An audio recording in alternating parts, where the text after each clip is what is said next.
Ngadu kula dadi ulama ora enak. Wis ngajinya angel, nek wis alim usul khosyah ora enak. Ini disebut Allah nazala ahsanal hadits kitaban mutasyabihan mataniya taqsha'iru min hujudil ladzina yakhshawna rabbahum summa talinu juluduhum wa qulubuhum ila zikrillah. Jadi Allah nurono Quran, sing Quran iku nak diwaca ulama atine begidik miris, taqsha'iru miris. Saya mirise nanti kulite iku gripil-gripil kaya jeruk. Taqsha'iru nanti kulite mengkerut kaya jeruk. Barang wis mengkerut wedi terus summa talinu juluduhum wa qulubuhum ila zikrillah. Akhire kabeh dibalekno ning Allah. Akhire wani nikmati sego piye paringane Allah kudu dinikmati. Bariku wedi meneh, bariku seneng meneh wis ngono terus. Jadi penak dadi wong awam. Wah, ini masakane cocok iki. Semuangan blegeken bariku rokokan. Bariku len kancane nelpon mbek rokokan. Pangeran wis ora kanggo blas. Ya kok masyaallah. Lah lama ora ngono ku ora oleh gedeng malah ya Allah Gusti cek rahmane jenengan wong ngono kok mbok barno. Nyoro dadi ulama ku nyoro. Mun kita terus iki kitab Ithaf niku kula gadah sanad niku dekat sekali. Mergo sing aran Ithaf niku kapundhute 1303. Terus kula niki tak hadis pindamat kula pertama tugas Ithaf niku sekitar 3 tahun yang lalu. Kula niku ngipikan tugas Ithaf.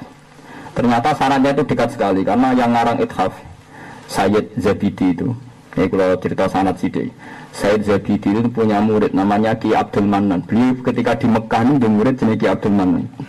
Ki Abdul Manan itu mbae Mbah Mahfud Termas, mbae Mbah Mahfud Termas. Ki Abdul Manan dia anak jenenge Ki Abdullah. Ini dia alim. Ki Abdullah gada anak alim namanya Ki Mahfud. Terus Ki Mahfud gada murid alim Ki Fakih Mas Kumambang. Gresik nek boten lepat di daerah Budi, Gresik. Ki Mahfud gada murid Ki Fakih gada murid Mbah Zubair, abaipun Mbah Mun. Terus dugi Mbah Mun. Terus sanad Ithaf nak dugi kula namun 6 orang. Senyarai no Ihya. Jadi Ihya itu 600 tahun tanpa sarah. Jadi kitab itu dikarang Imam Ghazali itu periodenya 450, wafat 505. Disarai setelah 1300. Niku 14 jilid sarai. Kitab Ihya wis patang juz disarai 14 napa jilid. Wah, cara sampean sinau wis meriang ngono ora raine menapa meriang. Ya ngoten niku kula sinau nih. Hampir kula nak badhe tilem sinau. Nggih sinau kula mboten niat pendarane alim mboten nggih asik mawon supaya saya berpikir kayak ulama. Ternyata saya dapatkan wong alim-alim sing ora tau maksiat dosa gedhe wae nyeritakno betapa masuk surga iku gampang. Saiki wong ora pati alim maca kitab ra iso mlebu swarga cek angel. Lha sing alim-alim duwe dosa mlebu swarga cek gampang cara versi beliau. Sing ora alim sawangan mlebu swarga. Ah nek kowe nate kang ngerti tiyang Gus, mlebu swarga cara alim-alim gampang. Nek cara gerakan aliran-aliran saiki kok angel. Mergo wong alim roh carane mlebu swarga mulane gampang iku ora pati roh mulane angel. Sing ngel-ngel ora pati apa? Roh. Sing ati ngel-ngel berarti ora pati apa? Terus pengalaman sekian cara duwe dadi muni-muni napa gampang lan lewat ngaji niki kula suwun Asmaul Husna 99 iku ada satu sing pas cocok ke awak ini disebut Al Ismul A'zam. Nak kula mun terang-terangan milih Az-Zahir artinya Az-Zahir nggih mboten wonten sing marahi ngoten terserah rasane masing-masing nak rugen napa paling Ar-Razzaq pas saya pola bro Ar-Razzaq. Perlu dicatat, enggak banyak masalah Islam yang diijma. Misalnya sholat zuhur, paling yang diijma ulama itu hanya bentuknya yang 4 rakaat. Variasi sendakep mbok. Paham nggih?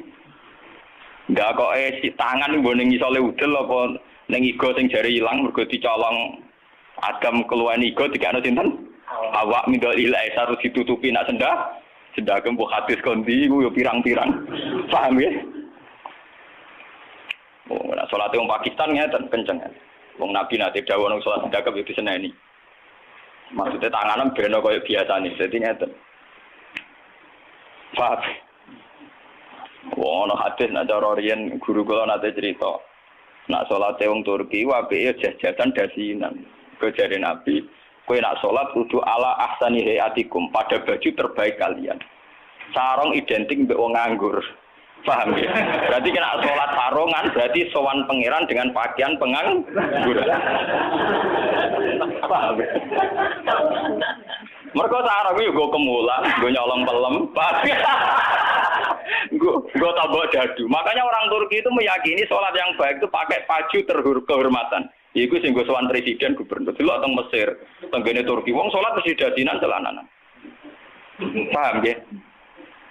Karena Nabi hanya pakai aturan umum ala ahsani napa? Hayatikum. Sehingga pernah ada ulama hadis besar di Al-Azhar itu khutbah dia dadinan tidak pakai peci. Ditanya itu tidak pakaian mainstream yang di Mesir, ulama Mesir. Dia bilang ini ahsani hayatikum, ini keadaan terbaik saya. Paham? Jadi kalau pakai ukuran itu tentu kita sholat pakai sarung identik dengan pakaian istirahat. Kemulan. Menan awang kota yang biasa celananan nganggo sarung bedak ning jeding. Bedak ning kamar napa? Mandi. Tentu itu pelecehan. Nganggo teori. Dan itu banyak ulama yang anti, betul banyak. Kalau sampean di Turki, di Pakistan, di daerah-daerah yang meyakini itu pakaian pengangguran, itu kriminal betul. Karena siarnya begitu, nggih, tradisi siarnya begitu. Tapi kalau di Indonesia, untuk daerah tertentu juga ada semua Indonesia, sarung itu identik dengan pakaiannya santri. Ya sudah kita sarungan ala santri. Tapi coba kalau di Malaysia, kayak Mahathir Mohamad, dia pakai celana, sarungnya disampingkan. Dan itu ala ahsani apa? Hayatikum. Tapi di Indonesia sama tak gitu, ketoprak tapi. Nah ini contoh. Lah yang kayak begini tidak mungkin masuk kategori wajib taat karena variannya tidak ijma gitu loh maksudnya. Saya tuh paham ya?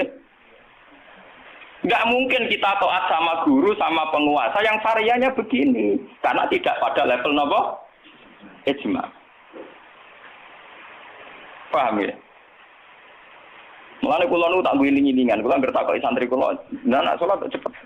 Ya sing wajib pokoke rukuk iku bikadri subhanallah terus sujud. Pokoke sing ijma-ijma tok kula niku pokoke standar-standar sing cepet.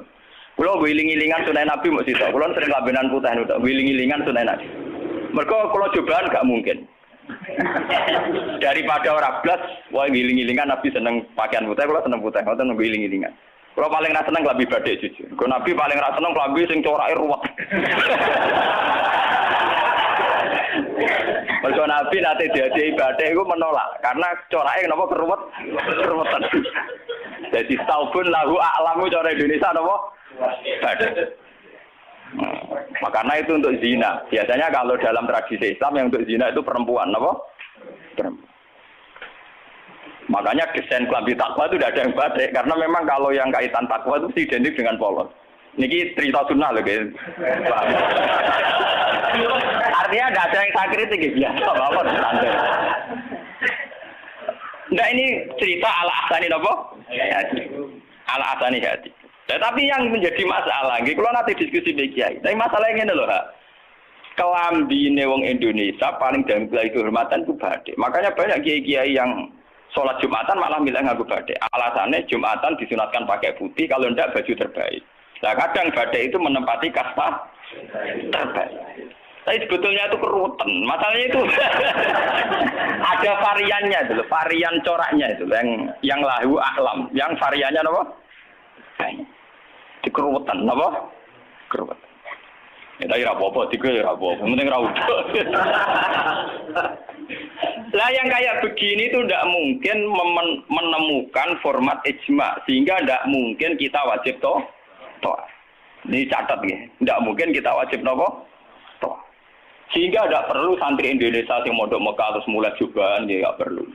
Sing modok India terus nganggo turbus gitu perlu. Sing di kiai kemal-kemul jubuhan, orang ganteng pasar jubuhan, wah sini wong. Nah gurumu nih Mekah jubahan pantas gue ganteng gagah. Aku wirong puasa keriting jubahan. Mesti pikiran wong pertama punya orang arah darani sunnah Nabi. Kanya benda tapi mesti wong ora sida nafsirno sunnah tapi nafsirno sing ora. Paham ya? Terus menyangkut varian-varian yang terus begitu. Lah termasuk yang diijmai ulama sing paling sensitif tentu masalah nikah. Itu mulai dulu sampai sekarang kita harus syukur sama pemerintahan Indonesia. Delala kersane Allah diputuskan sepihak. Sebetulnya sepihak loh, saya ulang-ulang sepihak. Format nikah di Indonesia ngikuti mazhab Syafi'i, yaitu harus ada wali atau pengganti wali dan dua saksi. Itu berkah betul bagi Indonesia. Delala mulai pemerintahan Belanda. Karena zaman Belanda sendiri itu urusan nikah, tolak, waris sama wakaf itu juga sudah diserahkan ulama-ulama Islam itu mulai zaman Belanda sampai sekarang. Karena nikah itu yang ila darajatil ijma itu hanya berapa? Jika ada varian-varian mazhab kayak Dawud Az-Zahiri, di Syiah sendiri ada mut'ah. Terus di Indonesia sendiri saatnya ngomong sing wis ra kuat ngebet terus akhirnya nganggo khilah-khilah mut'ah. Dasar ngajine Dawud Az-Zahiri itu khilah-khilah dhewe. Termasuk dia nanti ono kiai terkenal gegere ra karuan perkara mut'ah ambek janda populer. Itu memang repot. Tapi apapun repotnya itu tidak boleh divonis zina. Apapun repotnya, sampai jangan pernah menvonis itu zina. Ya kalau tidak cocok, tapi jangan pernah menvonis itu zina. Karena aturan main dalam vonis, dalam sanksi itu ngendikane Nabi idraul hudud bisyubuhat. Fa innal imama la ayyukhti afil afwi khairun min ayyukhti afil uqubah. Coba cari jalan terbaik yang paling bisa ditahmilkan, bisa dimumingkan. Karena seorang imam salah dalam mengampuni itu masih baik daripada salah dalam membuat hukuman. Salahnya pura itu jadi bener. Wes salah tangkap itu ngeri, paham ya? Nah salahnya pura orang arah masalah. Pulau balen. Jadi kalau masalah-masalah sing ila darajatil ijma, tentu ulama wajib diikuti. Dan menyangkut sholat yang ila darajatil ijma itu bisa dihitung. Paling itu tadi bentuk subuh 2 rakaat itu ijma. Kunute wis ora ijma. Kunute pun mboten apa? Ijma. Bismillah mboten ijma. Sampeyan sholat nang masjid Mekah ning haram ora ngarang ana maca napa? Bismillah. Jare wong Syafi'i ta ora maca bismillah. Ketua KPIH itu pinter oleh ngerayu jamaah, itu mau colon. Kok karo mati sepikir ono lon. Mereka ngomong sapi sing fanatik kita kok tenan, sah apa boten Gus? Wong Fatihah mboten maca napa? Bismillah. Itu ketua KPIH, iku maca tapi apa? Lon. Kok karo mati sepikir rasa lono ayo kru. Lah jamaah yo goblok nggih pun nak ngoten. Dari dulu kalau bismillah itu memang masalah. Ya, boleh lihat memang apa? Masalah. Yang kalau kayak gitu itu tidak ila darajatil ijma. Lalu wonten cerita ulama Wahabi ketemu ulama Sunni. Zamane Sunni nang Indonesia itu NU. Kita koi. Bismillah itu ayatun min kulli suratin utawa ora. Dari ulama NU ya ayatun min kulli suratin. Ya mesti kiyak tau ngendo. Ditakoki wong Wahabi. Kena nulis kul wa ahad iku mulai angka 1 ayat 1 ku apa? Ya kul wa ahad iya nak mulai ayat ditulis mulai bismillah. Ora ana tulisan Quran bismillah ditulis ayat itu. Mesti kul wa ahad 1, Allahu somad 2. Wong dhewe ora termak engko barani ayat iku piye? Wong dhewe nulis iku mulai napa? Mulai kul wa napa? Tapi ulama Wahabi kalah sitok ning Fatihah. Khusus Fatihah itu sebetulnya dalam ini ulama Wahabi itu pasti salah. Khusus Fatihah itu memang mulai dulunya dulu zaman ulama Ati-Hati. Khusus Fatihah itu bismillah ayatun minha. Ya, ayatun minal Fatihah. Makanya Qur'annya Wahabi sekalipun itu untuk Fatihah bismillah itu sudah punya angka apa? 1. Khusus Fatihah loh ya. Nah, kira tau neliti, menyerah tau paham. Mulai tuilik ngapal Al-Quran nganti lari semak ini ora paham. Oh, ora bakat seneng ilmu. Khusus bismillah di Fatihah itu sudah ditulis angka 1. Karena dulunya dulu khusus Fatihah memang bismillah itu ayatun minha. Paham ya? Tapi di selain Fatihah jelas enggak, sampean lihat. Di semua Quran seluruh dunia. Mesti bismillahirrahmanirrahim tanpa ada tulisan ayat. Baru kul a'udzu birabbil falaq ada 1. Paham ya? Itu menunjukkan bahwa tidak ayatun min kulli surat. Makanya sampean kalau punya Quran Arab Saudi kalau sudah baca ganti surat ya paling mandek sebentar. Ya langsung sabbi isma rabbikal a'la, nanti ganti surat ya walaili idza yasha, nanti ganti atau wadduha atau apa, pokoknya dia tidak berhenti tidak baca apa? Bismillah. Tapi api pemerintah ini wabi ya nabi, baik ngono lah nak nyetak Quran standar dunia tetap ono Bismillah itu. Paham? Mau dirapai wabi pokoknya walhasil itu dia tetap nulis napa? Bismillah. Jadi cocok pokoknya sementing ditulis lumayan. Paham ya? Mulane kiai-kiai kira iso bodo di jamaah. Sepundi kok mboten maca Fatihah imame. Ya maca tapi kira krungu. Nggih pun nang. Wah payah. Paham ya? Tapi itu baik. Yang kayak begini itu tidak darajatil ijma dan kita boleh balelo, nggih boleh napa? Balelo. Ya sama seperti konteks tarawih. Kalau bolak-balik matur, wong Muhammadiyah roh kabeh nak tarawih nang Masjid Haram 20. Taslimatun mingkul lirok ate, tetep balelo 8. Pahami balelo napa? 8. Wong NU ya roh kabeh nek Mekah Madinah ora ono kunut, tetepe balelo napa? Kunut. Paham? Paham ya? Di Muhammadiyah balelo ning tarawih, NU balelo ning kunut. Itu sah secara ilmiah karena tidak darajatil ijma. Nggih, sah itu secara ilmiah apa? Sah. Apa contoh diterusno urusan poligami, tapi ekstrim. Poligami nggih ngoten. Wong roh kabeh, nak sahabat-sahabat itu garwane ana sing 16, ana sing 10. Tapi wong Syafi'i meyakini maksimal papat. Wong yo roh kabeh, nak Sidina Ali misale dibojo nganti 16. Raja-raja Mataram malah 32 apa 6 ngono. Padahal iku wis Khalifatullah pranata napa? Ya wong ya artinya kita ini itu tidak ila darajatil isma. Kamu menvonis zina pasti salah. Jangan mentang-mentang kamu Syafi'i orang Islam yang menikahi di atas 4 kamu vonis zina pasti salah. Vonis kamu pasti salah, kriminal vonis kamu. Jangan mentang-mentang Syafi'i kamu menvonis zina siapa yang nikah fawqal arba. Enggak bisa. Karena itu memang keputusan maksimal 4 itu tidak. Sing ijma paling sak ndure siji mesti masalah geger iku ijma iku. Iku mergo nglakoni dhewe-dhewe. Paham, nah iku peristiwa kenyataan, nah iku ora urusan ijma ulama. Mulane agar ana kiai sing ahli sosial kados kula takok iku hukume poligami piye? Poligami ora piye. Lah kok derawan iku ya mari repot. Nah iku mesti mari repot. Halal sing mari napa? Repot. Jadi masalah-masalah yang tidak darajatil ijma itu tidak usah punya vonis hukum. Jangan katakan orang yang nikah fawqal arba hukumnya zina. Itu juga menyangkut Jumatan. Jangan katakan kalau sebelum 40 orang terus tidak wajib Jumatan, tetap wajib. Khas mensyaratkan 40 itu khas mazhab nopo? Syafi'i. Tidak bisa. Misalnya di desa-desa terbelakang banyak yang jumlahnya belum 40 dan mereka tetap harus Jumatan. Dalam kitab-kitab Syafi'i sarannya juga gitu. Jika dunal arba'in sebaiknya tetap Jumatan. Meskipun nanti sebaiknya AA2 duron. Meskipun nanti sebaiknya ya ada apa?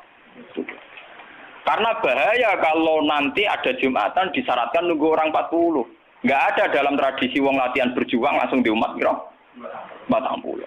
Iku apa-apaanan. Soal latihan berjuang di umat 40 iku sakene. Wong nabi dadi nabi selawase ana sing di umat loro telu. Iku trimo wong sapi di umat minimal bro 40. Ora ngarah. Paham ya? Nek kula baleni malih. Kalau pendapat ulama itu ila darajatil ijma baru wajib ditunduk. Padahal masalah yang ijma itu bisa dihitung dengan jari. Misalnya sholat 5 itu paling bentuk rakaatnya yang ijma. Bentuk Fatihahnya ya misalnya Hanafi tidak harus Fatihah. Pokoknya ma tayassara minal Qur'an. Macam-macam gitu. Nggih, mata ya saron apa? Minal. Kalau Syafi'i bentuknya harus Fatihah. Enggak harus surat. Itu yang tidak ijma'nya. Begitu juga menyangkut i'tidal baca apa, rukuk baca apa, sujud baca apa juga tidak pernah ijma'. Sementing ada tumakninah bikot grisubha. Nah, ya ukurannya bacaannya pakai begitu. Kalau diteruskan juga masalah qiraah, ada Ibnu Katsir, ada Imam Asim, ada Imam Amir, Ibnu Amir dan sebagainya. Sehingga qiraahnya Quran ya macam-macam. Cuma kita ngikuti qiraah atau Asim min riwayatin apa? Hafiz yang kita yakini dianggap qiraah apa? Masyhur.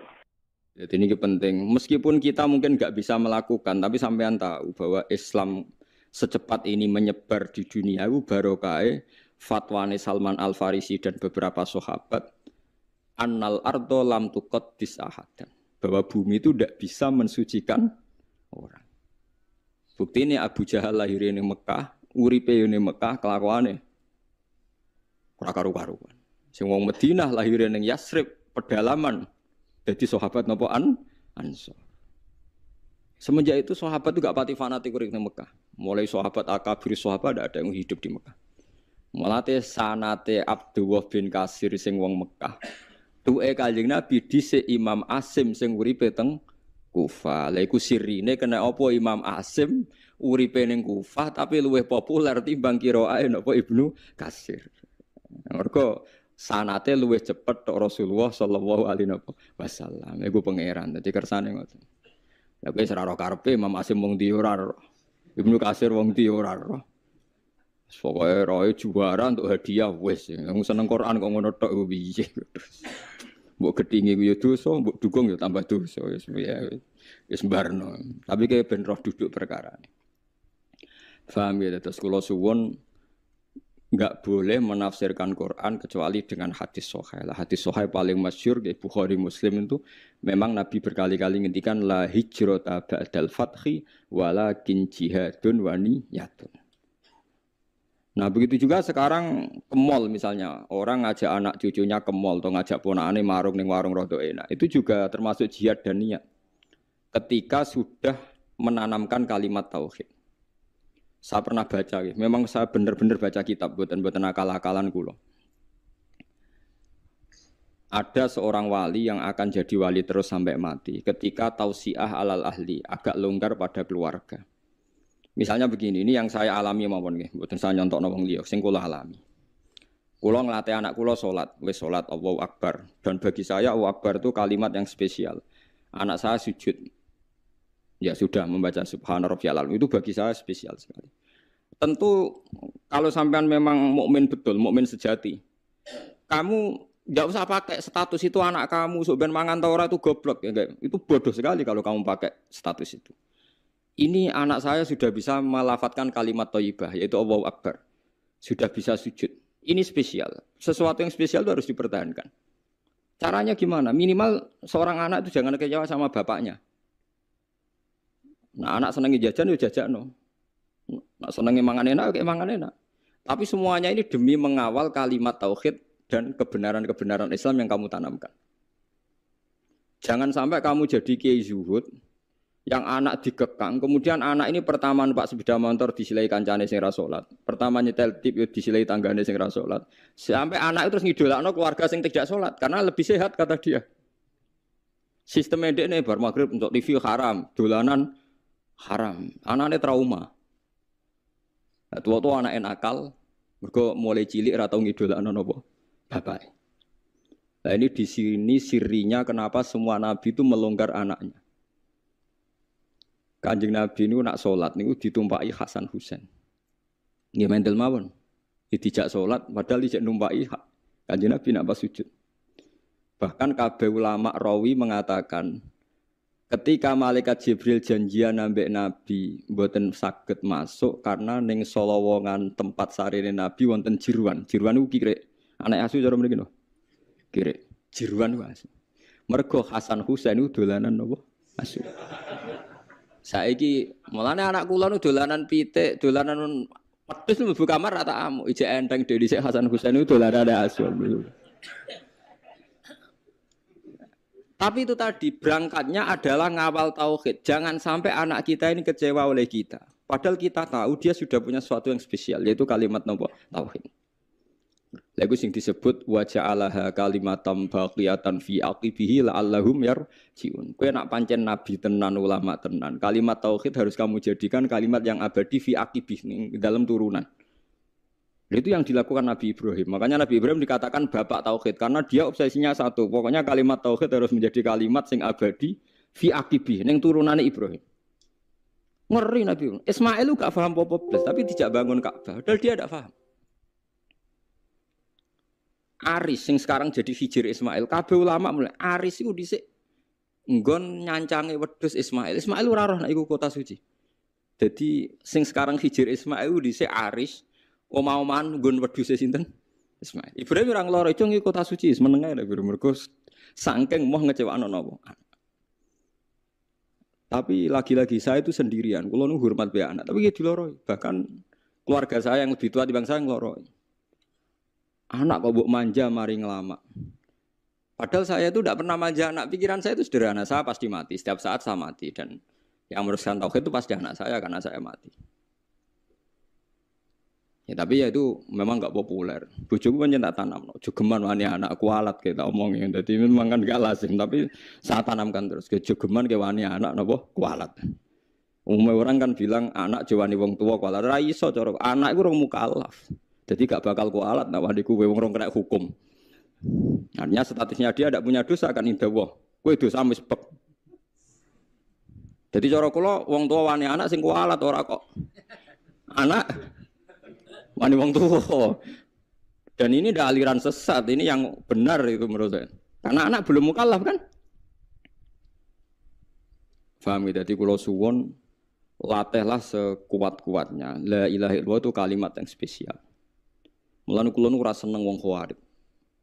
Wong khawarij itu wong paling gak ngregani la ilaha illallah. Angger ana wong dosa gedhe atau maksiat dianggap wis metu sangka iman. Padahal iman itu tidak bisa dibatalkan. Iman itu tidak bisa napa dibatalkan. Karena kekuatan la ilaha illallah itu akan mengalahkan semua bentuk kesalahan pada akhirnya. Kekuatan la ilaha illallah itu akan mengalahkan semua bentuk kesalahan pada akhirnya. Delok teng hadis-hadis sahih. Wong sing menjen rokok atusan tahun pasti akan dikeluarkan meskipun ning atine ana sithik sangka kalimat la ilaha illallah. Pertama miskola dzarrah, suwe-suwe nisfu napa? Dzarrah. Wong khawarij bento. Wah kaya angger wong mukmin kok dosa gedhe, berarti imane ora ana gunane. Niku padha karo darani kalimat la ilaha illallah kalah mbek napa maksiat. Ya maksiat iku pira to kadare wong nganti ngalahno kalimat napa? La ilaha illallah. Jadi paham gitu. Lah iku termasuk niat. Jadi orang menservis anak demi mengawal kalimat tauhid niku ibadah. Lagi disebut Fathul Mu'in wa yusannu atau siatu alal ayyal. Wong disunatno ngelonggar kenikmatan ning anak. Mumpung urung mukallaf. Sementing aja sampai kecewa mbek sistem keluarga, engko suwe-suwe kecewa mbek sistem Islam yang Anda tanamkan. Jadi bocah anak wis seneng ngaji Quran, seneng ibadah iku kudu mbok dukung. Nah, hasil cacilik dolanan iki idolanan, termasuk hebatnya Rasulullah. Bahkan Hasan Husain nate dolanan jeruat dibeto mlebu kamare Nabi. Nabi ki mboten ngloro iki meneng emang. Lah nek iku mbok praktekno kita qobal wa min amin kita qobal ya karim. Tapi itu nyata, ini tareh. Mergo sing terusno tauhid itu mesti anak. Mulane Nabi Yahya, Nabi Zakaria dongane napa fahab li milladunka waliya yarithuni wa yarithu min ali Yaqub. Waj'alhu rabbi radhiya. Iku ning anak. Kok anak iku iso maris. Wong santri iku napa le? Wong liya. Paling bedak khol kowe di Fatihai. Mbek bedak sumpek santri meling golek kuburan. Iku ngenteni sumpek. Tapi nek anak mbok niat mate khai bapake mbok ora ngger anak mengamal soleh. Otomatis kintok kiriman napa? Amal. Ora ono idza matabnu adam ing kota amaluhu ilam salasin sedaqatin jariyatun au ilmin yuntafa'u bi. Kowe angel kan sedaqatin jariyan butuh sugih. Ilmin yuntafa'u bi ke butuh ngalim, ora kabeh kan. Awaladin sholihin jek enteng, anak kan kowe mesti duwe. Malah akeh-akeh anak ora jelas. Nah, cara kula milih yang ketiga mau awaladin sholihin. Kan hanya butuh status soleh. Soleh kelas-kelasan. Soleh pertama yang penting lafadz la ilaha illallah Muhammadur Rasulullah. Kula ndak akan bosen ngomong ini sampai kula mati. Ngene wae, wong tuwa iku kudu hormat anak. Kula maca teng kitab Mizan Kubra ngeten. Wa min adabil anbiya takrimul aulad. Terus adabe para nabi ku mulyakno napa? Anak. Tapi ning Jawa gak populer. Lho kula cara pantes ku basa mbek anak kok. Anakku rasa basa lah, tapi kan darane sesat. Jadi adabe para nabi mulyakno anak karena anak iki sok ben sing lebih panjang waktunya untuk membawa napa tauhid. Paham ya, mulane sampean delok teng ngene critane Quran iku nak ndelok hubungane nabi mbek anak kan luar biasa. napa luar biasa. Masuk wa barrom biwalidati. Sebagian rebakna wa atenaul hukma napa sobiya. Mergo mulai cilik nak dididik mesti padha-padha kena hitop ya Yahya khudil kitab napa bikuwa wa atenaul hukma sobiya. Terus wa hananan min ladunna wa zakah wa kana taqiyya. Hananan maknane sifat aris, sifat seneng.